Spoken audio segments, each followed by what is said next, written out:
Welcome back YouTubers to my channel of an everyday life of Aspie. If you're following me right now, I'm AspieAnswersAll, and basically I welcome you all to my channel right now with open arms, regardless of the oldies and the newbies alike.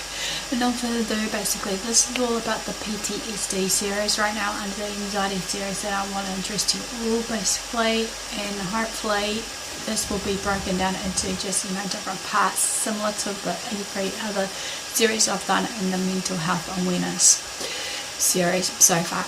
Now, and often though basically this one is part 6, which is the self-help tip and advice basically for you all to help you carry on your everyday life while you're struggling with PTSD or whatever other everyday symptoms that I've shared with you all so far in the mental health disorder. So enough for the dirt, let's keep going. Self-help tip advice number 1 is get moving.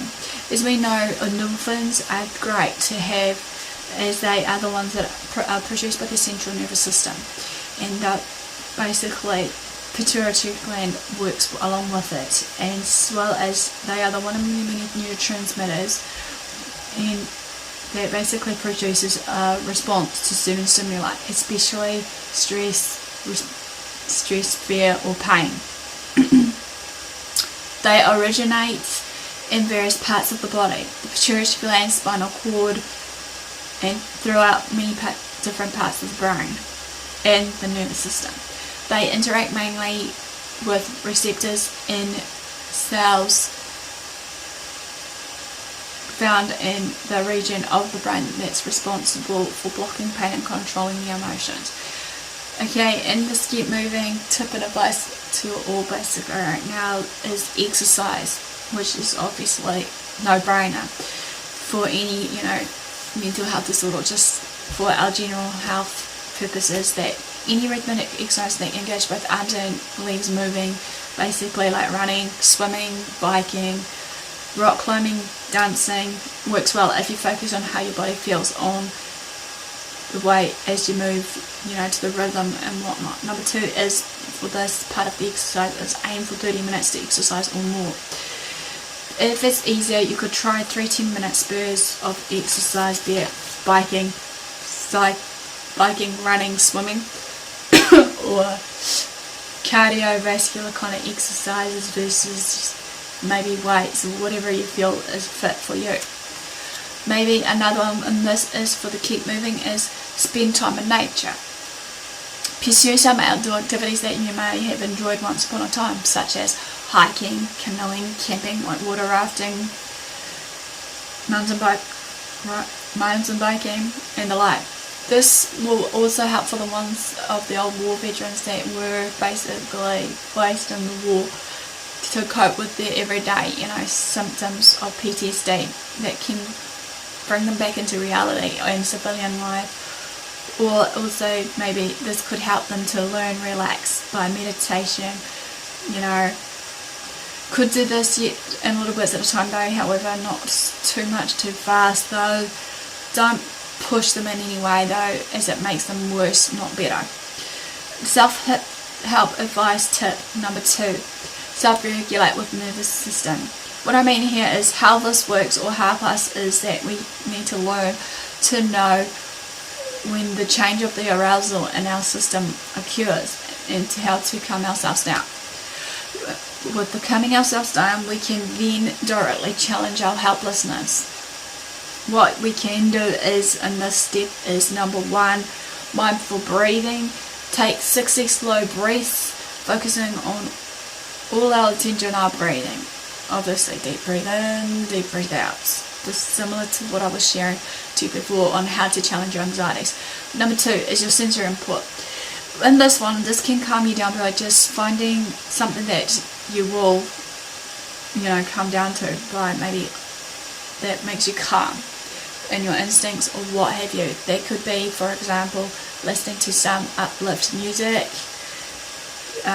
smelling some ground coffee, smelling some certain cologne or perfume, petting an animal, and more. But just bear in mind though here that everyone responds to sensory input differently, and with a little experiment to find what works better for you, the better you'll be.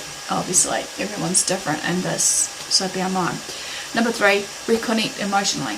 What I mean here is with doing this, of the reconnecting with the uncomfortable terminal events or emotions, especially without being too overwhelmed, can make a huge difference in the ability of managing stress, balancing our moods, and taking control of our everyday life. Self-help tip advice number 3 is connecting with others. No matter how close you are to people or the person or who are suffering from PTSD, or just the person in general, or how helpful they can try to be, the symptoms of your PTSD that has left you feeling stuck can also make connecting with others difficult, however. But in all further though, some tips there would be: number 1, exercise or move before chatting to a friend. To get yourself, prepared, ready for them, is basically maybe either exercise or move around. And then number 2 is the vocal toning. What I mean here is, this may sound stupid or strange to some of us, but it does work by opening up your nervous system to social engagements. Sing, hum, basically sing or hum, either. Sit up straight, lips together, teeth slightly, apart, and hum while you hum. Change the pitch, tone, volume of that hum, basically, or even when you want to sing, Number 3, volunteer in your spare time.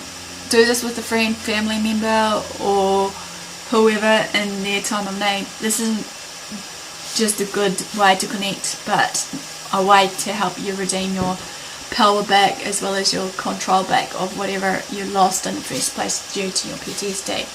Last but not least, health tip number 5, take care of yourself. Like with the many other disorders that we go through, as I shared earlier, be it depression, anxiety, and the like, it's important in our own recovery to take time out for ourselves and focus what's important to us.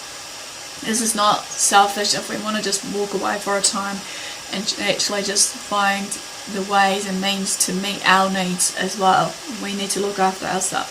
Sometimes our best way for that is take time to relax. Number 1 which is your relaxation techniques, be it meditation, yoga, massage, deep breathing techniques, the like. Number 2 in this is avoid alcohol and drugs, because obviously alcohol and drugs can be, even though they're stimulants and whatnot, it can make you more worse than you probably ever would have been in the first place. Number 3, eat a healthy diet. More on that uptake about, eating healthily and whatnot, what to eat in the diet for people that suffer from all these mental health disorders. And last but not least,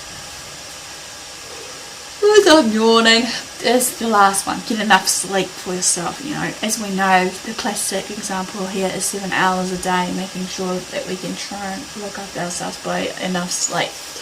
So this basically ends part 6 basically of the self-help and tip and advice basically of PTSD. So give me a like for thumbs up for support. Basically, comment below if I've missed out any that you feel that may be of help to others. Basically, social engagement is good. Feel free to follow me on Twitter and Facebook, AspieAnswersAll. Also, feel free to subscribe to my channel if you haven't done so. So share my videos and channel link to family and friends, to support people, or just basically, as motivational, whatever tool it was for your purpose for sharing the videos. And all for the do, love what you do what you love yourself, love one another, take care of yourself, and till next time, thanks for watching. I'll see you all again